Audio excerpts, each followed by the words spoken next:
YouTube, Hoosier Archer here, and this is Thirsty Thursday, and this is actually a twofer. I'm going to do episode 7 and 7, and this one, episode 8, will both be, well, you would have already seen 7, and this is 8, and they're going up on the same day, because they're both from the same brewery, Kentucky Brewery. And this is an IPA. Now, a quick word about IPAs. I do not dislike IPAs. I just think there are bloody well too many of them.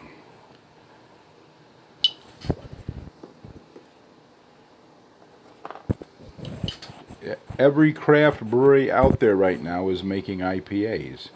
And I've figured out why, I think. They're trying to get Pilsner drinkers, lager drinkers, to drink ales. And these are entry-level ales. That's got a nice clean aroma.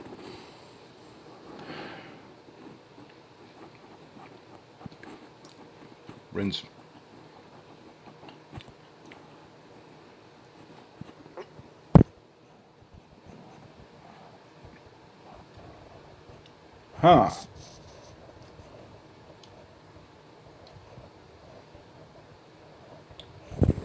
That's got a bushwhacking kind of bitterness.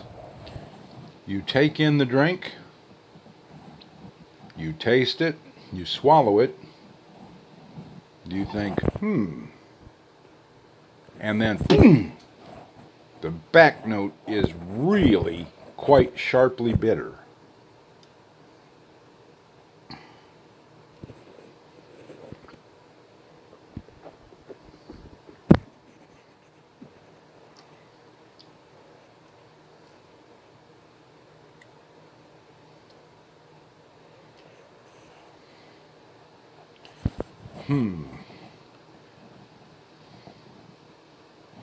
Really, seriously hoppy. Not as hoppy as Stella Artois, but pretty dang close.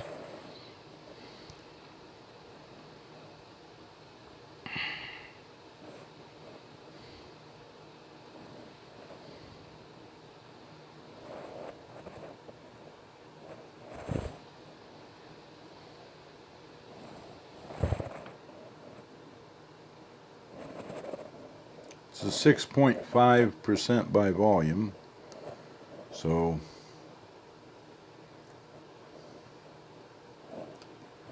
fairly standard IPA in that regard.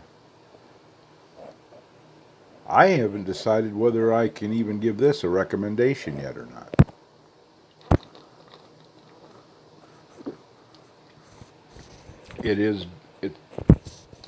It's drinkable.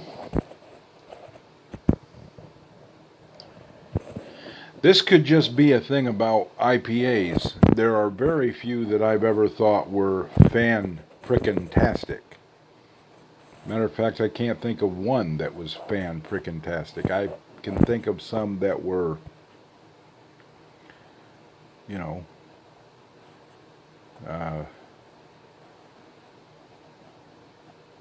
more drinkable, were very drinkable. This one's not terrible, but I'm afraid it will not go on my "you gotta try this" list.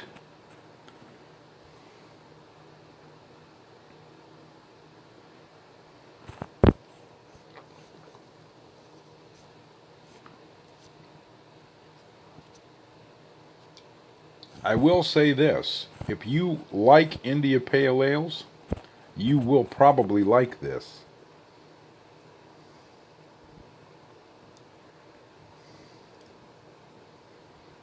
I'm going to say I could recommend this to IPA drinkers. But if you, like me, prefer darker ales, this will probably be a best left alone ale. Like most IPAs, actually. That's not unique to this one. A lot of IPAs are because they're trying to mold them to be okay.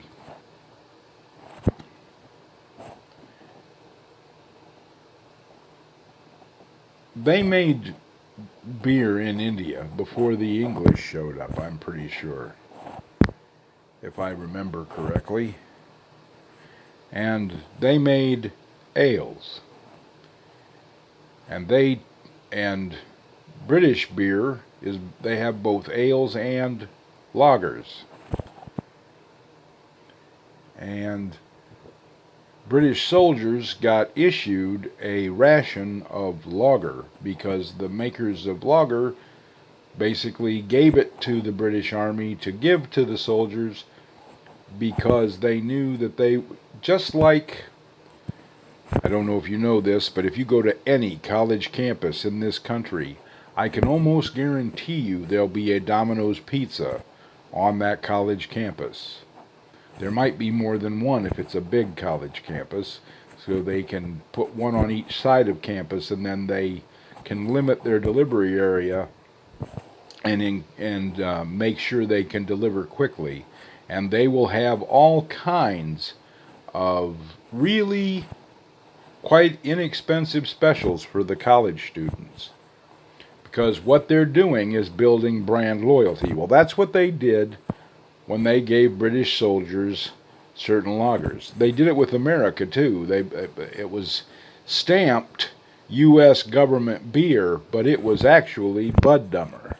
I'm almost positive it was predominantly Bud. It could have also been, no, take that back. It was Bud Dummer and Blatz provided most government beer. If I might not be remembering completely right, but well, they were trying to make an ale that British soldiers would like, so they came up with India Pale Ale. I don't know what Indian beer was like before that, because this is the only one that's made it global.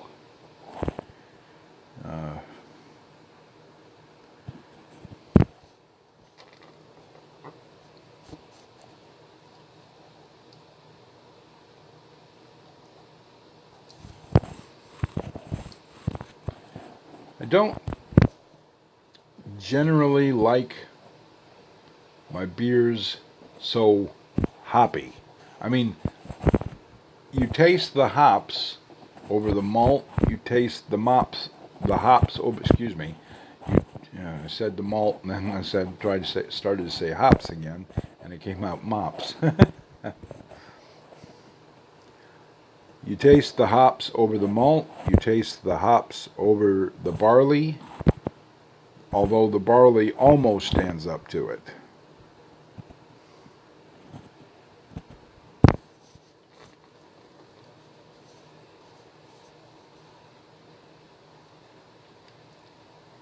Okay, against all other ales, I'd give this a 2. Against IPAs, I'd give it a 3. So I can recommend it as an IPA.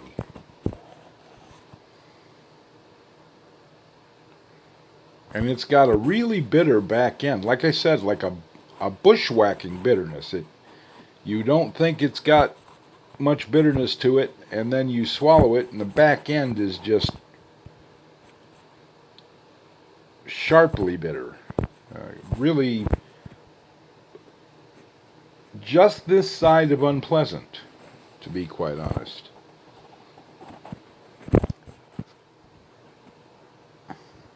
Me personally, I'll probably never drink this again. But that's the way I am with IPAs. I'll try one.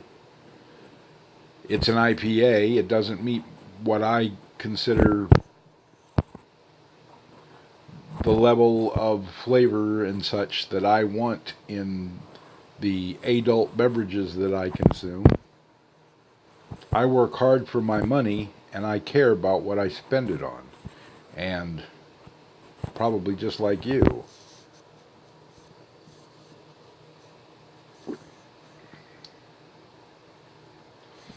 I will say it's better than no beer at all, though. But that's not saying much. I would not say that about Bud Dummer, by the way. I'd rather go without beer than drink Bud Dummer.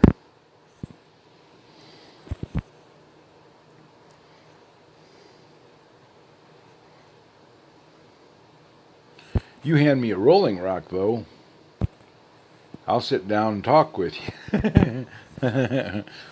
Or a Red Stripe, even. Of course, you're going to have to excuse the burps, because there is no more carbonated beer on earth than a Red Stripe. You can get downright Homeric. That means as if written in an epic poem. A belch. Homeric belches from Red Stripe.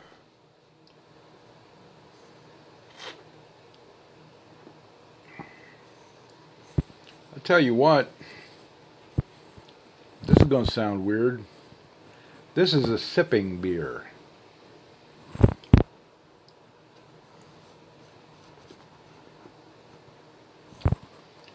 It tastes better than when you sip it than when you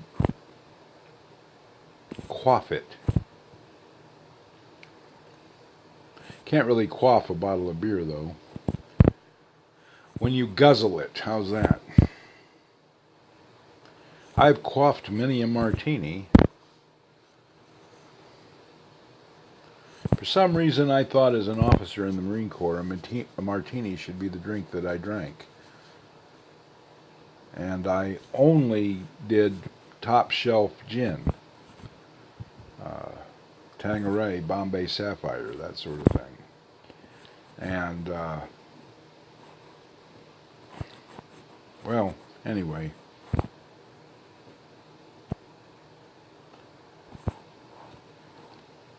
What are you drinking? Well, a martini, actually, sir. Why on earth would you be drinking a martini when they have that quality of bourbon on the top shelf? I can't afford that, sir. I can afford this. Well, dispose of that, Lieutenant, and I will buy you a double of that top shelf bourbon. Sir, yes, sir. Quaff. Put down. Move out of the way. May I have a glass of water to rinse my palate, please?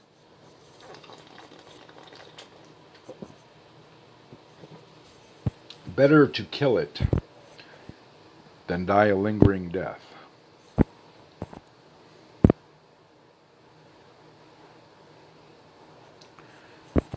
Okay, like I said, as an IPA, it's a 3.25, right in that area. As an ale, it's a 2. But then again, so are most IPAs, so I'm not going to hold this to a higher standard than those. Although I will say it has a nice fine bubble, and the foam has a creaminess to it, so... Alright, a 2.5 on judging it against ales, and a 3.25 judging it against IPAs.